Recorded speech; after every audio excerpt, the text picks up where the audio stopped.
So for our first panel, we're going to explore how Norway's largest bank, DNB, is supercharging customer experience by automating second-line support.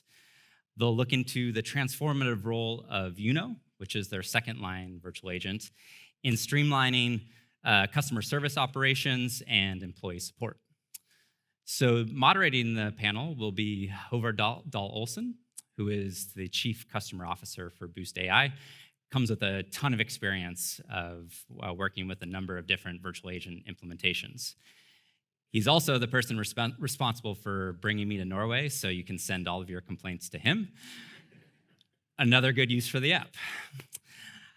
We are joined from DNB by two people who have played really important roles in getting Uno to where it is today. So we have Maia, Product Manager, and Jørgen, AI Trainer. So please welcome them to the stage.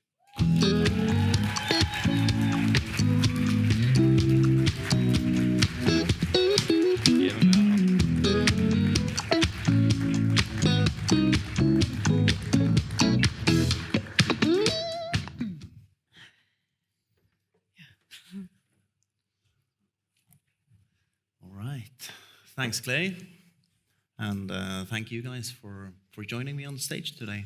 Thank you for having us.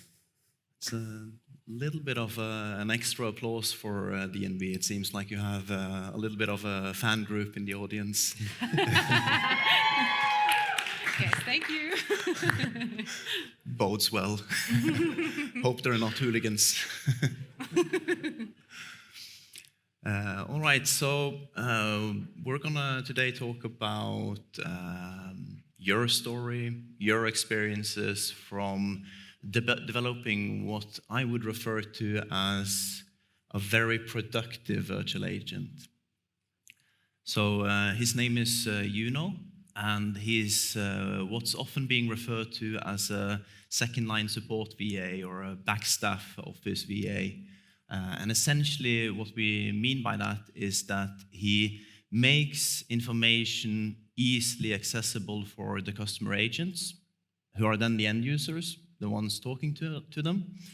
And he's helping them in creating better and more efficient customer experiences. And I have to say, personally, I've been really impressed with how you've developed this use case. I would even go further and say I've been quite fascinated by it. And it's been the type of customer development that sort of really has helped us understand the true potential of this type of use case. And I mean, Maia, when you're talking about this guy, you have absolute stars shining out of your eyes, and you talk with this genuine fondness that you perhaps don't see that often when you hear people talking about VAs. But for those who haven't met him yet, who's Uno? Well, he's a bit of a know-it-all. He knows everything about our product, our routines, and our guidelines for customer service. And he's quite, what can you say, serious. Yeah. And he's straight to the point. And he really cares about quality. And you might think that that sounds a bit boring, but in spite of that, he is the most popular colleague in DNB, my favorite too. And I've been with Uno since the beginning, and I've seen the organization go from healthy skepticism to excitement and interest and love. Yeah. Anything to add to that, Jørgen? Well, yeah, I've noticed that too.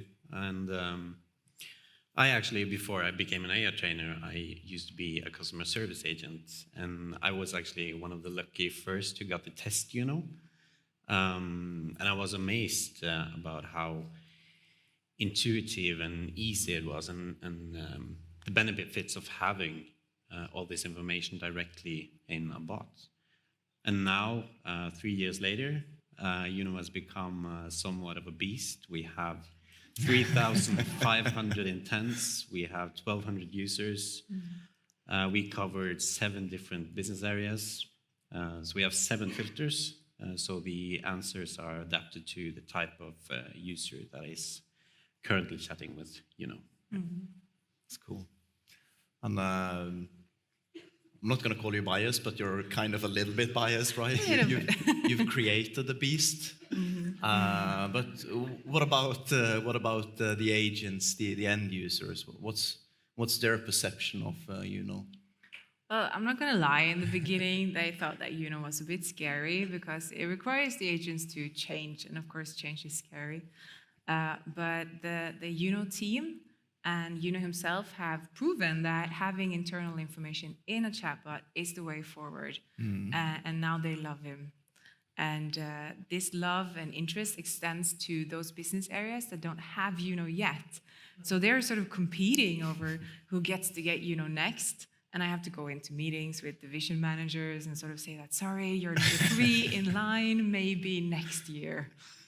Yeah, we also have customer agents that have changed jobs and changed departments from one that had Uno to one that doesn't have Uno, and they're like utterly shocked that you can even work without this tool. So. But it's not just what they say. We also monitor the use, and we see that they open Uno at the start of their shift, and then they ask around 7 questions a day, and they don't close Uno until the end of their shift. So they use Uno every day, all day. That's great.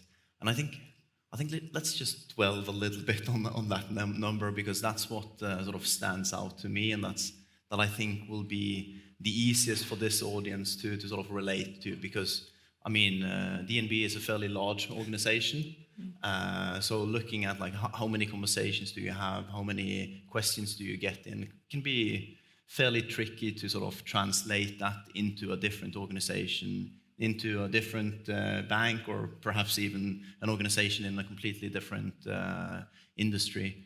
But I think that number, 7 questions per day on average for the average agent on a normal workday, that's something that everyone can relate to. And I think that's just quite a neat little benchmark, isn't it? So it kind of goes to show that the usage really is high, not only because of the size of the organization, right, but also because of the work you're doing and how you engage the agents, etc. But I think in order to fully understand how you move from sort of not having Uno into having Uno in place and sort of being an integral part of how your agents get information, I think it makes sense to understand where you started. So it would be great if you could describe a little bit like what was the position you had prior to doing this project, and also like what was the motivation, what drove you towards investing into that type of project? Yeah, so before we had SharePoint, and all our routines were in lists on SharePoint. And as I mentioned, we have today 3,500 intents, so you can imagine the sizes of these lists. And also, I'll be nice and say that SharePoint has a limited search functionality. It was quite difficult for the advisors to maneuver in these routines, and it was time-consuming and it was inefficient. I mean, the worst-case scenario, the advisor wouldn't even look up the routine that I probably should have. So we needed to do something about this. And we had already experience with the chatbot technology through iKnow, our chatbot that answers our customers on our websites today. And it's his birthday today. He's 5 years old today. Congratulations. Is it a coincidence or is it not? I don't know. No, you set the date.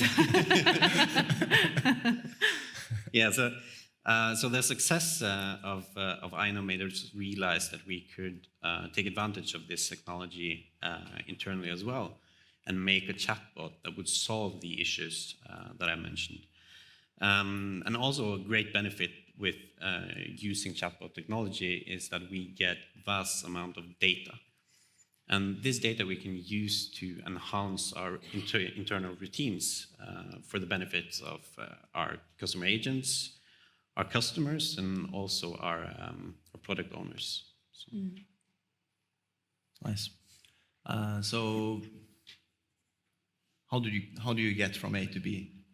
how do you sort of approach that situation, and what do you focus on? What do you think are the most critical success factors in succeeding with a second line BA? That's a big question. Well, I think there are three main factors to focus on. First of all, we know exactly who our users are, and everyone on the team have been a customer agents themselves, and we spend a lot of time with our users. And that's one of the benefits with an internal chatbot, is that the user is sitting right next to you.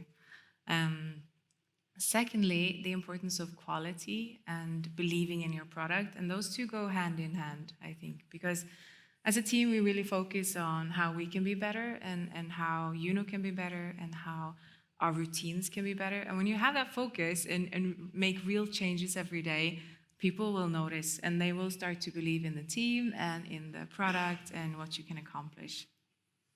Yeah, one of the ways we do this is we actually engage our agents. So you can actually see the chat window here, and you see we have this little thumbs down button where the agents can actually send us a reply or a text feedback to every intent we have.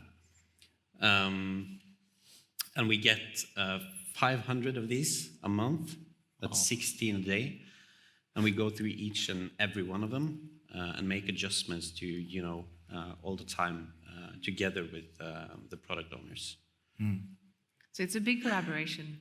Yeah. And thirdly, that the organization trusts us to be the experts. I think that's very important. We are an autonomous, not anonymous. That would be very hard. But autonomous team, and we have full control of And our goals are of course in line with the organization, but what we focus on and how and when things happen, how we work is totally up to us, and that gives us the freedom to really own everything around, and it motivates us to do the best we can every day. So the picture we had on the screen recently, can you help me understand a little bit, because I think sometimes the devil's in the details, and it would be useful to understand. So you say your agents have 7-hour sessions, and they typically ask 7 questions a day. But where does this solution live? Like, how does it live alongside other systems, and what's the workday of the agents coming in? Like, is it up on the screen, or can you give some context to that? So we encourage our agents to have on the taskbar in Windows, so they open it when they come to work, and it's we have an API for our service status that gives the agents immediately message when they come to work if any of our systems are failing or working. Nice. So that they already know that. They also select the filter, so they say that I'm an agent, I'm working at, say, Home Mortgages, and they also get the latest news in the welcome message, so if there's been any changes to routines and so forth. And like I said, we encourage them to open, as soon as they come to work, and most of them do, because, like I said, you want the current status of our systems and latest news and such. And they work 7-8 hours a day, and most of them keep up all day. Yeah, we were quite excited because the agents have a lot of different systems that they have to use, right? And you only have 2 screens, that's limited space. So we were quite excited to see, will sort of get space there, and it has. It's like a corner, or they can drag and shape him to fit their sort of desktop. Yeah. So put in the corner. Yeah. That's the logic. Because to me it's quite interesting, like these small details. It's part of I would almost say like a larger channel strategy or technology strategy. What kind of systems do you want to use, and the aspects that you're predominantly talking about are, I would say, exclusively positive ones. Like, it's about creating good user experience, making sure that they feel part of the process, making sure that they get the best possible help. And I would imagine that's a great strategy towards the people who sort of embrace new technology and want to use new systems. But I would assume that in a large organization, there's always going to be some resistance as well. And then there's sort of a carrot and sticks type of discussion, isn't it? Do you have any reflections around, like, how do you find a good balance between sort of both creating good user experiences that the agents will want to use the solution, whereas on the other side, perhaps like shutting down other systems, forcing laggards in a certain direction, those kind of aspects?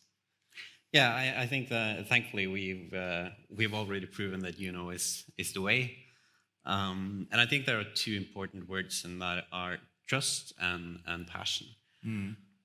So our agents, they trust us to create and maintain their most valuable tool, and there is a lot of passion for and thankfully that spreads across the organization, even to the business areas that don't use yet.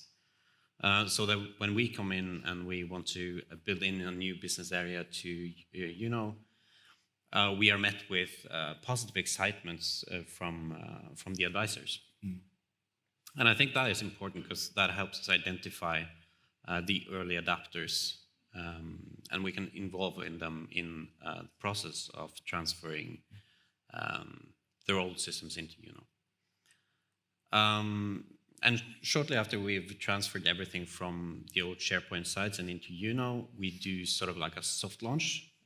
So we open up to all the advisors so they can use on their own business area and sort of test.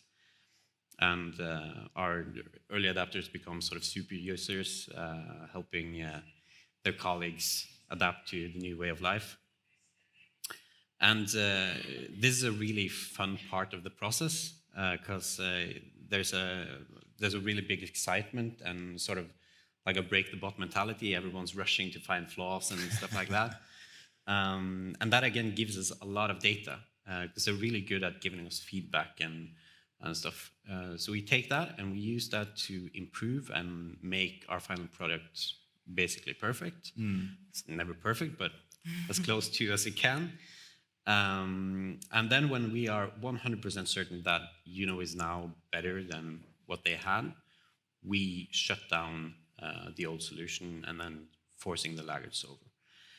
And I think that is the best way to do it, because it ensures us that we have the best possible final product, and it also gives the laggards a great first impression when they start using I think it makes a lot of sense when you think about it, because if you have an internal solution compared to an external one, right, the masses are going to be completely different in terms of size.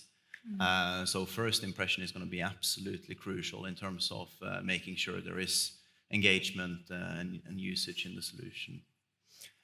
Listen, we're approaching the end of the session, but I wanted at the end to sort of give you both the word, and please be clear on, like, what would you want the audience to walk away from this session with? Like, what do you think should be the key learning points from this session?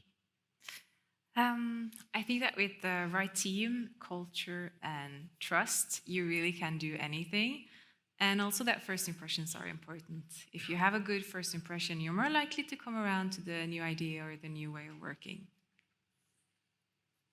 Yeah, with the risk of repeating myself, you need to find the early adapters and innovators and make them excited about your product. Then you softly nudge over the majority, and when you're 100% certain that your product is better than what they had, you shut down the old systems and you force the laggards over.